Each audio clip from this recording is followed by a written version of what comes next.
जय श्री राधे। नई वीडियो में आप सभी का स्वागत है। बच्चों को आज हम सिखाने वाले हैं इस वीडियो में अकाउंटेंसी 11th क्लास का पेपर कैसे लिखा जाता है। तो यहाँ पर एक कॉपी है मेरे पास। कमेंट में बताएंगे ये किसकी कॉपी हो सकती है अगर पहचान में आ रही हो तो। और इस वीडियो में सबसे पहले जो शुरुआत हो रही क्वेश्चंस की वो एमसीक्यू टाइप क्वेश्चन है। ये देखिए क्वेश्चन की शुरुआत हो रही है। पेपर कैसे लिखा जाता है, आंसर 1, आंसर 2, आंसर 3, आंसर 4, इस तरीके से आप लिखेंगे। और फिर नेक्स्ट पेज पे आए हम, आंसर 7, 8, 9, 10, 11, 12, 13, 14, 15, 16। कुछ आंसर गलत भी है। मेरा जो उद्देश्य है वो गलत दिखाना नहीं है। मेरा उद्देश्य है कि कॉपी साफ़ सुथरी पेपर में कैसे रहती है और उसको कैसे मेंटेन करना चाहिए, कैसे लिखना चाहिए। अब देखिए ट्रायल बैलेंस के बारे में लिखा है भैया ने, कितने अच्छे एक एक पॉइंट को एक एक लाइन में इस तरीके से लाइन छोड़ करके लिखा है कि पढ़ने में बहुत आसानी होती है और एग्ज़ामिनर के लिए बहुत अच्छा होता है और मार्क्स देने में भी बहुत इजी रहता है। तो objective of trial balance, objective लिखे हैं बहुत अच्छी हेडिंग डाल करके उसको एक्सप्लेन किया है। ऑब्जेक्टिव्स भी लिखे हुए हैं। ऑब्जेक्टिव्स के साथ अब अगला जो क्वेश्चन है वो डिफरेंस का है, difference between provision and reserve. देखिए सबसे अच्छी बात है यहाँ पे बेसिस दिए हुए हैं, बेसिस के बाद फिर डिफरेंस लिखा गया है तो इससे और क्लैरिटी बढ़ती है और कितना सफाई से लिखा गया ये आप इसमें देख सकते हैं। ठीक है। और साथ में अब अकाउंटिंग इक्वेशन का क्वेश्चन, लाजवाब प्रेजेंटेशन। देखिए इसमें पर्टिकुलर्स भी आ गया, उसमें पूरी समरी भी आ गई। इस तरीके से एसेट्स लिखा है, cash, stock, debtors, capital, creditors और आउटस्टैंडिंग सैलरी, जो भी क्वेश्चन के हिसाब से आंसर किया है भैया ने। पहला पॉइंट आ गया, दूसरा पॉइंट आ गया। अब इसका न्यू इक्वेशन को अलग उससे ये दिखाया है, शो किया है। थोड़ा सा अट्रैक्टिव भी लग रहा है, अच्छा भी लग रहा है। और लास्ट में टोटल लिखना ना भूलें। टोटल आप दोनों साइड का करें, 2,03,000, 2,03,000। बीच में आप पार्टीशन दे सकते हैं इसमें आपका कैपिटल और लाइबिलिटी से पहले। तो अकाउंटिंग इक्वेशन को बहुत ही अच्छे तरीके से प्रेजेंट किया है भैया ने। उसके बाद नेक्स्ट क्वेश्चन है लेजर। ये लेजर है। लेजर किस तरीके से, date particulars, LF amount, date particulars, LF amount, ये लेजर बनाया है कैलाश एंड ब्रदर्स का। ठीक है, मतलब सफाई होनी चाहिए। एक लाइन छोड़ के लिखा है वो कोई दिक्कत नहीं है, थोड़ा पेज कंज्यूम हो रहा है बट समझ में आ रहा है। फिर यहाँ पे थ्योरी का क्वेश्चन है, देयर क्लासिफिकेशन किया हुआ एसेट्स का, नॉन करंट एसेट्स का, फिक्स्ड एसेट्स, टेंजिबल, इंटेंजिबल। अच्छे से लिखना है आपको, कुल मिला के बात ये है। ये करंट एसेट्स, ये फिक्टिशियस एसेट्स, इसके बारे में आपको बताना है। और यहाँ पर फिर बैंक रिकन्सिलेशन स्टेटमेंट है। देखिए पर्टिकुलर्स, डिटेल्स, अमाउंट, कितना प्यारा लिखा है। कोई चीज़, हर चीज़ क्लियर होनी चाहिए हमें।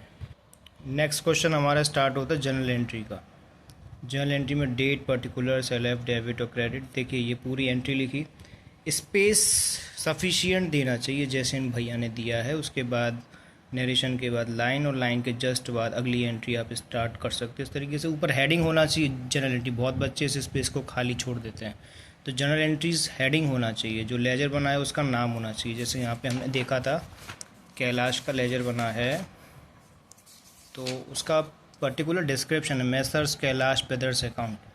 तो डिस्क्रिप्शन होना ज़रूरी है। छोटी छोटी चीज़ों पर मार्क्स कट हो जाते हैं। VRS लिखा है तो बैंक रिकन्सिलेशन स्टेटमेंट लिखा है, डेट डाला है एज ऑन मार्च 31, 2024। इस तरीके से होना चाहिए। एंट्री यहाँ पे कंप्लीट हो गई। एंट्री के बाद ये लास्ट पेज का यूज़ किया, ये कॉपी का लास्ट पेज है रफ पेपर के तौर पर। फिर उसके बाद वर्किंग नोट यहाँ बनाया है। ये मशीनरी अकाउंट का क्वेश्चन है, डेप्रिसिएशन का क्वेश्चन है। ये इसका पूरा नोट तैयार किया है पहले, और नोट के बाद फिर बेहतरीन तरीके से ये लेजर बनाया है मशीनरी अकाउंट का। प्यारा सा लग रहा है। एग्ज़ाम टाइम में ये क्लैरिटी तब आती है आपके अंदर जब आप अपनी जो स्कूल का होमवर्क है उसको प्रॉपर इसी तरीके से करते हैं। ये जो पैटर्न है जो आप एग्ज़ाम में कर पाओगे, ये तभी कर पाओगे जब आप अपना होमवर्क डेली बेसिस पर इसी तरीके से थोड़ा सा समय दे करके करेंगे। एग्ज़ाम टाइम में एकदम से ये लेवल नहीं आ सकता आपका।